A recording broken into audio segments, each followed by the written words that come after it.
તરફથી ગૌશાળા માટે 1,11,000 આ ગૌશાળામાં આપે એને તાળીથી વધાવવા. મને નહીં હો ભાઈ, મેં કીધું નથી, હું કઈ કહેતો નથી. પહેલા લેતો નહોતો, પણ હવે ગૌશાળાઓ થઈ એટલા છોકરાઓ મને કે બાપુ તમે કઈ લેતા નથી, પણ ગૌ માટે તો બોલો. એટલે આ ગૌ માતાને આપે છે. ખૂબ ખૂબ ધન્યવાદ. હમણાં 11:30 વાગે અમનું સ્વાગત કરશું. આવો થોડી કથામાં પ્રવેશ કરીએ. કથા બહુ લાંબી છે, મારે તમને પૂરી સમજાવવું. 1,01,000 હું ભાઈ ભણેલો નહીં ને એટલે આવું થાય. કાળા અક્ષર કુવાડે માર્યા. કાળા અક્ષર ભેંસ બરાબર. એ ગઈ ભેંસ પાણીમાં, ગાય નહીં ગઈ. તો 1,01,000 રૂપિયા ગૌશાળાને આપે છે. એમને તાળીથી વધાવો. હમણાં 11:30 વાગે આપણે બધાએ ભેગા મળી એ પરિવાર સાથે વડીલો સાથે જીણાભાઈનું સ્વાગત કરશું આપણે. આવો થોડી વાર કથામાં પ્રવેશ કરીએ. નારાયણમ નમસ્કૃત્યમ નરો ચૈવ નરોત્તમ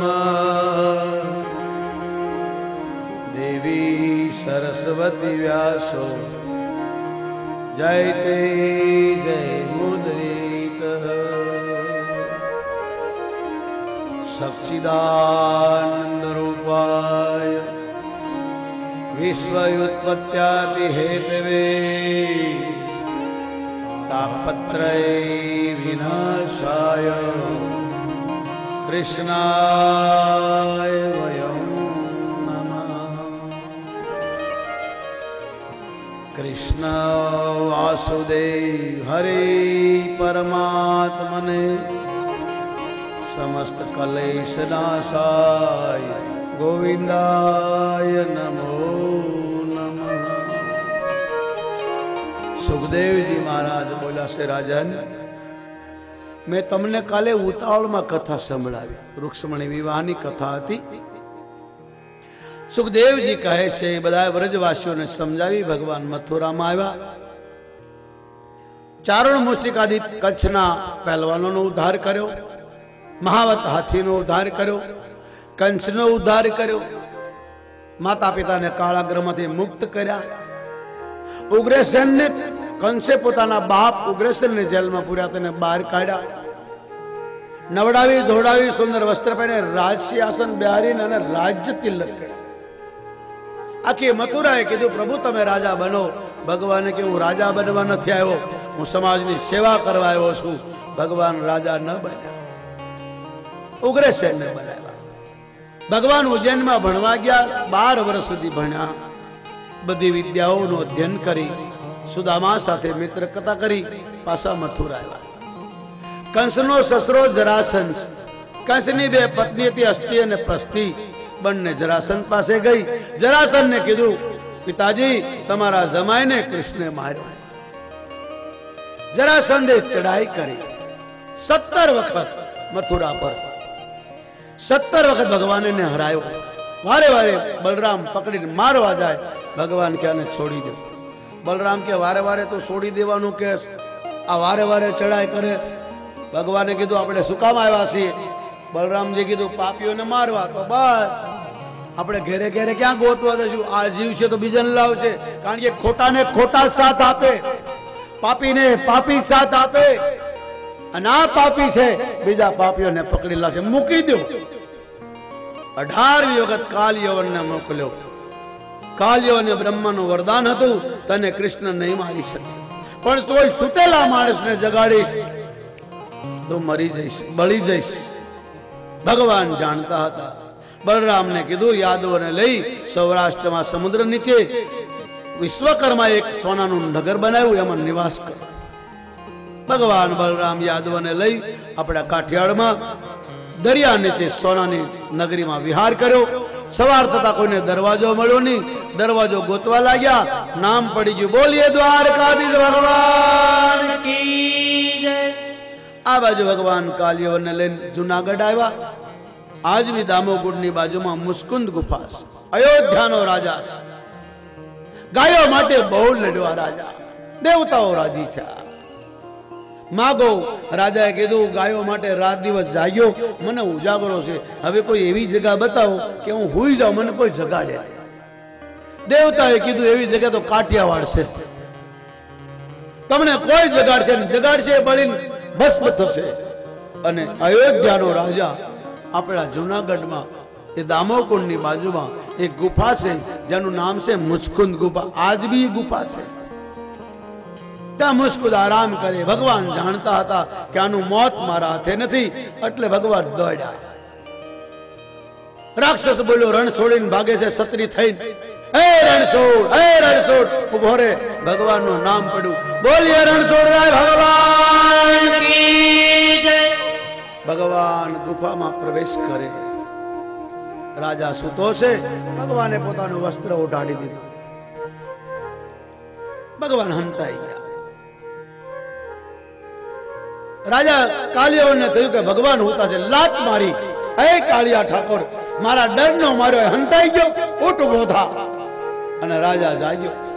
ચારો તરફ નજર કરી અને જે કાલિયાવન ઉપર નજર પડી, આંખમાંથી અગ્નિ પ્રગટ થયો, કાલિયાવન બળીને ખાક થયો અને રાજાને ભગવાનના દર્શન થયા. બોલીએ દ્વારકાધીશ ભગવાન કી જય.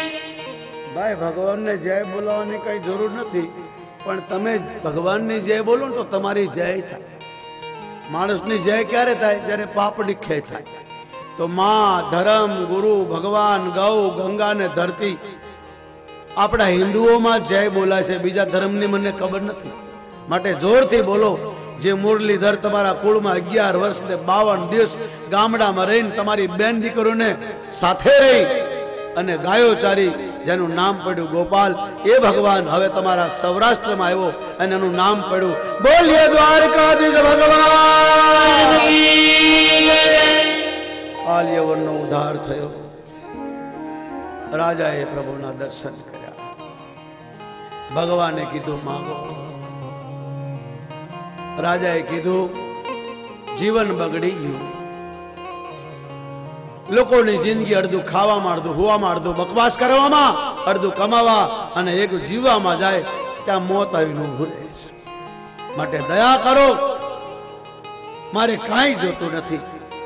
હવે મારી આંખ જ્યાં ઉગડે જેમ તમારા દર્શન થયા, હવે મારું ક્યાંય પણ જન્મ થાય, મને અવતાર મળે માનવનો, અને મારી જ્યાં જ્યાં આંખ જાય તમારા દર્શન, હું આંખ ખોલું તમને જોઉં.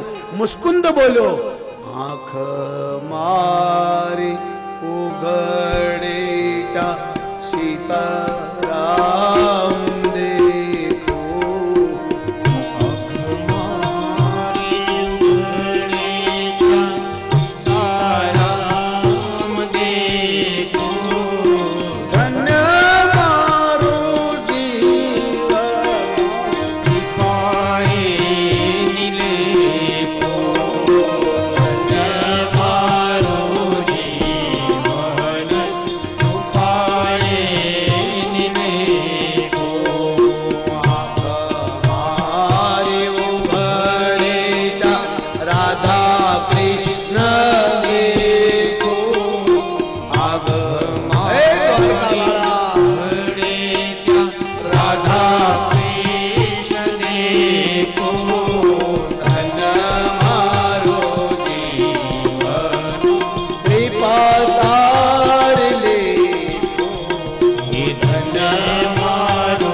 રાજા બોલ્યો,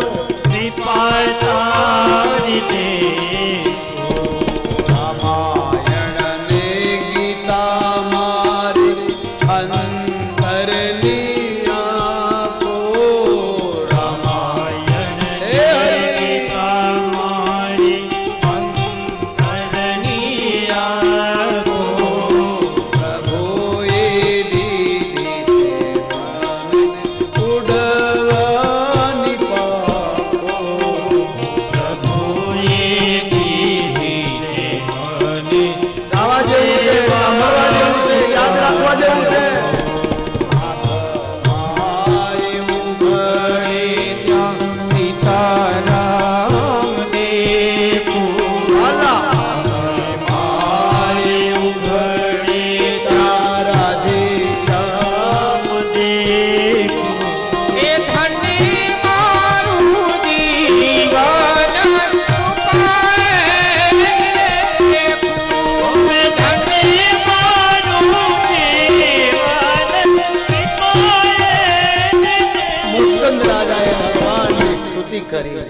ભગવાને તથાસ્તુ કીધું. તમે આ જ ભૂમિમાં જન્મશો, નરસિંહ મહેતા બનશો, જ્યારે જ્યારે મને બોલાવશો હું આવીશ. અને એ જ મુસ્કુંદ બીજા જન્મમાં નરસિંહ મહેતા બન્યો. ભગવાન એના 52 કામ કર્યા. તમે કોઈ સારા કર્મ કર્યા છે એટલે આ તમને અવસર મળ્યો છે, ને તો બધાએ નથી કરી શકતા. આ એક જન્મમાં ભક્તિ નથી મળતી, એક જન્મમાં ભક્તિનો રંગ નથી ચડતો. બહુના જન્મના મનતે જ્ઞાનવાન પ્રદીપિત તો વાસુદેવ સહમાત્મા દુર્લભો. કૃષ્ણ બોલ્યા 7મા અધ્યાયમાં, એક જન્મમાં નહીં, ઘણા જન્મનો તારો સ્ટોક, તારું પુણ્ય, તારું સત્કર્મ ભેગું થયું કે તને અવસર મળ્યો. સારા કામ કરે એને બીજો માનવનો જન્મ મળે, ખરાબ કામ કરે અને કૂતરા, કાગડા, બળદ, અર્જુન આવી નીચ યોનિમાં જવું પડે. તો બહુ ભાગ્યશાળી છે, તને માણસનો જન્મ મળ્યો છે. આ કૃષ્ણના વાક્યો ગીતા વાંચો. ભગવાને મુસ્કુંદનો ઉદ્ધાર કરી દ્વારકામાં પધાર્યા. ગિરનાર એનું એક નામ છે રેવત. એ ગિરનાર પોતે જ માનવનું રૂપ લઈને રાજ કરતો હતો, પણ જેમ જેમ માનવ બદલાયો એમ રાજા પથ્થર બનીને ઉભો રહ્યો. એની દીકરી હતી રેવતી. ભગવાન શેષ નારાયણનો અવતાર, ભગવાન કૃષ્ણના મોટા ભાઈ બલરામ સાથે લગ્ન થયા. બલરામને કોઈ સંતાન ન થયું, દીકરો કે દીકરી કાંઈ નહોતો. ભગવાનને 16,108 રાણી હતા. એક રાણી 10 છોકરા ને 1 છોકરી હતી. ગણો કેટલા થાય. બોબરવેશ કહેજો, કાલ નહીં સાંભળું. 56,000 તો ખાલી એના માસ્ટર હતા, કૃષ્ણના છોકરાને ભણાવવાળા. 1,82,075 દીકરીઓ હતી. બલરામને કોઈ નહોતું. કૃષ્ણે કીધું માંથી કોઈ પણ છોકરો લઈ લો, ભલે છોકરોને જો છોકરી આપ. દીકરીને ખોળે લીધી. કુંતી ભુજને વાસુદેવના પિતા સુરસેને કીધું કે મારા છોકરાને ખોળે બોલ, બોલે છોકરી નહીં દીકરી આપ. પહેલાના રાજાઓ, પહેલાના મહાપુરુષો દીકરીને બહુ માન આપતા. એ તો પછી વચમાં કઈક ગડબડ કરી નાખી કોઈએ. બાકી દીકરીનું દીકરા કરતા પણ શાસ્ત્રમાં બહુ માન છે. ભાગવત વાંચો, મહાભારત વાંચો, રામાયણ વાંચો, દીકરીનું બહુ માન છે. મારા બાપ, દીકરીને લાડ લડાવજો, ખૂબ ભણાવજો મારા બાપ. એ તમારા 2 કુળને તારી દેશે. દીકરાઓ 2 કુળ નહીં થાય, વ્યસનમાં ડૂબે છે તો 1 કુળ પણ નહીં તારી શકે. કારણ કે ઈશ્વરનો કાનૂન છે. આ શુદ્ધ જીવન, પવિત્ર જીવન, સારું જીવન નિર્વિષ્ટ હોય એને નિર્વિકાર રહે, અને નિર્વિકારે એ જ માતૃ પિતૃને તારી શકે, એ જ મા બાપનું ભલું કરી શકે. રામાયણમાં એક ચોપાઈ શંકર ગાય છે,